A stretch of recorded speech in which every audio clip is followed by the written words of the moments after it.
It's officially summer. If your holiday travels are taking you to the Great White North, and you're looking for an experience that you won't find in any travel brochure, you needn't wander far from the beaten path. Beneath Canada's most celebrated destinations lies an undercurrent of dark mystery and forgotten folklore.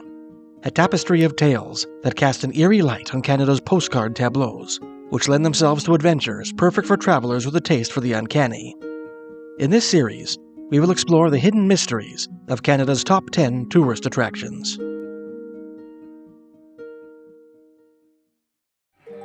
Banff National Park, Alberta's most famous tourist destination, nestled in the heart of the Canadian Rockies. In the summer, visitors come to hike its spectacular mountains, marvel at its turquoise lakes, or simply take its fresh alpine air, while winter tourists come to hit its famous ski slopes, shop at Banff Avenue, or soak in its world-renowned hot springs. Amidst Banff's alpine charms lie a scattering of landmarks enveloped in tales of the uncanny. The most famous of these is the Fairmont Banff Springs Hotel, one of Canada's grand railway hotels, built by the Canadian Pacific Railway in 1888. This Scottish baronial-style castle is said to be home to several ghosts, all of which the hotel once officially denied. The most famous of these is the Phantom Bride, the specter of a young woman clad in a white wedding gown, who is said to haunt a certain staircase, and to sometimes be seen dancing alone in the Cascade Ballroom. Hotel lore has it that this feminine phantasm is the forlorn spirit of a woman who perished on her wedding night, breaking her neck while descending a flight of stairs after her wedding gown caught fire.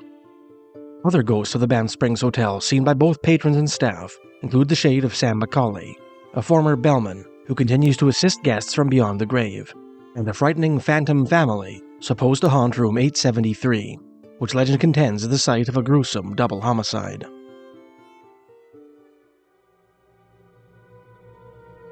If you drive 3 minutes northwest of the Banff Springs Hotel, you'll come to the Banff Trading Post, a charming gift shop established in 1903 by Norman Luxton, one of the town's most prolific pioneers. For generations, this historic establishment has kept a horrific exhibit on display, an artifact which appears to be the mummified corpse of a merman, complete with needle-like teeth and a head full of white hair.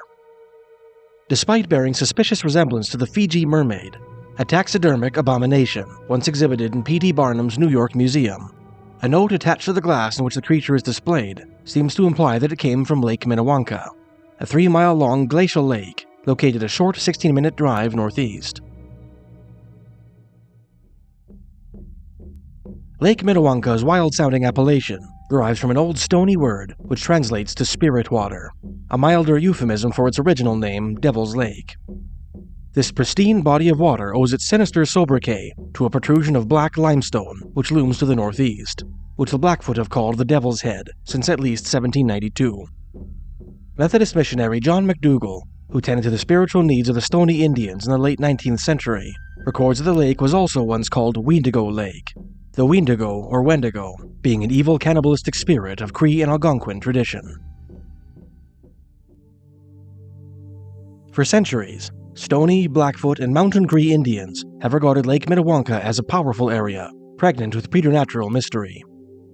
One old native tradition contends that the first Indian to see the lake did so from the summit of a mountain, from which he espied an impossibly large fish. Another old story maintains that the lake is home to a dangerous mermaid, and that every once in a while, visitors can hear voices and drumming coming from beneath the water. This beautiful body of water holds another secret which adds to its eeriness. Beneath the mirror-like surface of Lake Minnewanka lies an entire village, perfectly preserved by the frigid glacier-fed waters. Once a small lakeside resort town, this forgotten settlement was completely submerged in 1941 when a hydroelectric dam was built on the lake for the purpose of supplying wartime Canada with much-needed electrical power. Before we continue, I'd like to tell you about a Canadian history course that I helped put together, which chronicles Canada's history from prehistory to the eve of World War I. The course is composed of 41 video lessons, each about 15 minutes to half an hour long, with short summaries and quizzes that help you retain what you learned. I just finished watching it, and can honestly say that, despite a few goofy pictures and a handful of historical interpretations that I didn't quite agree with, it's the best resource for getting a bird's-eye view of Canadian history since the 2000 CBC docuseries Canada: A People's History, which I think it surpasses both in objectivity and concision. You can sign up for free and watch any episode of your choosing to see if it's the right course for you. Check out CanadianHistoryCourse.ca or click the link in the description to find out more.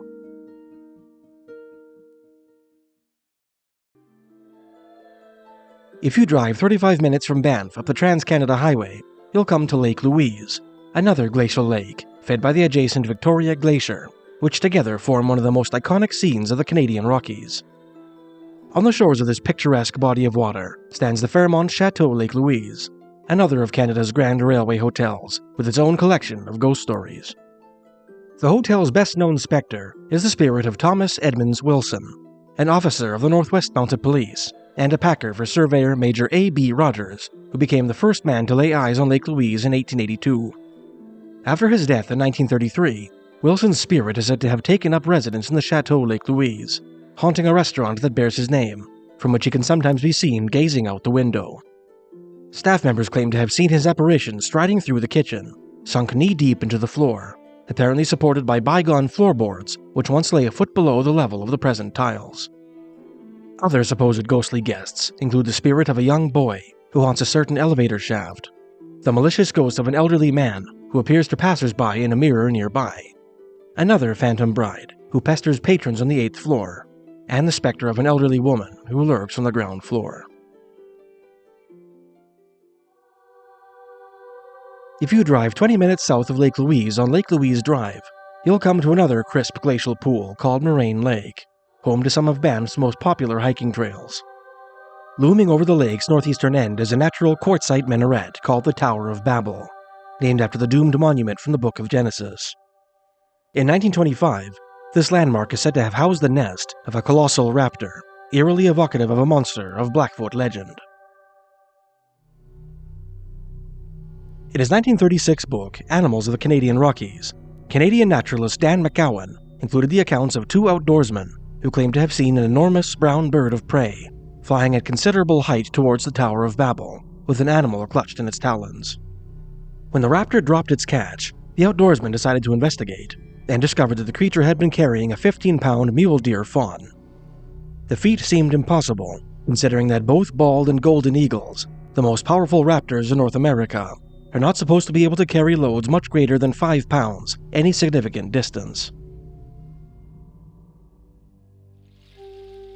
The outdoorsman sighting is reminiscent of an ancient Blackfoot tradition, which contends that Canada's Rocky Mountains were once the domain of the Thunderbird, a huge golden raptor credited with the creation of thunder and lightning, which sometimes left their alpine eyries to prey on prairie bison. Several old tales tell of Thunderbirds who snatched Blackfoot hunters and carried them off to their mountain nests to feed them to their chicks.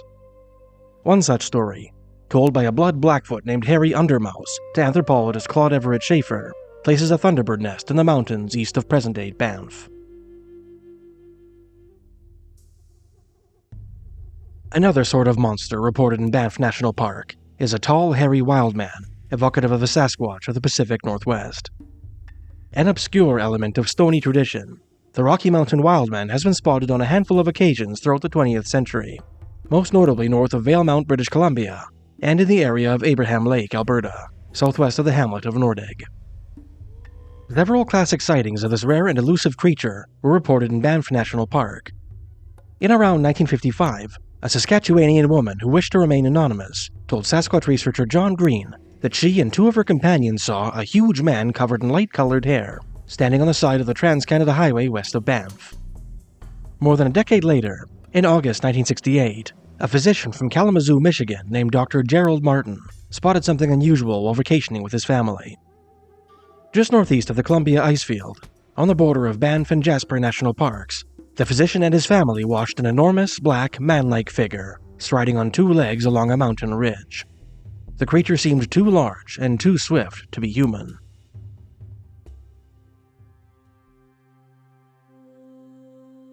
Banff National Park is home to other monster stories, like an old stony legend describing an ancient battle between a thunderbird and a huge horned water snake on the border of Yoho National Park, and the tale of Hector Crawler, a stony medicine man who encountered black-skinned elves in the mountains. And the ghost stories we have related here only scratch the surface of the rich paranormal lore that enshrouds the region. If you keep your eyes peeled during your own adventures, perhaps you will come face to face with one of the mysteries of Banff National Park.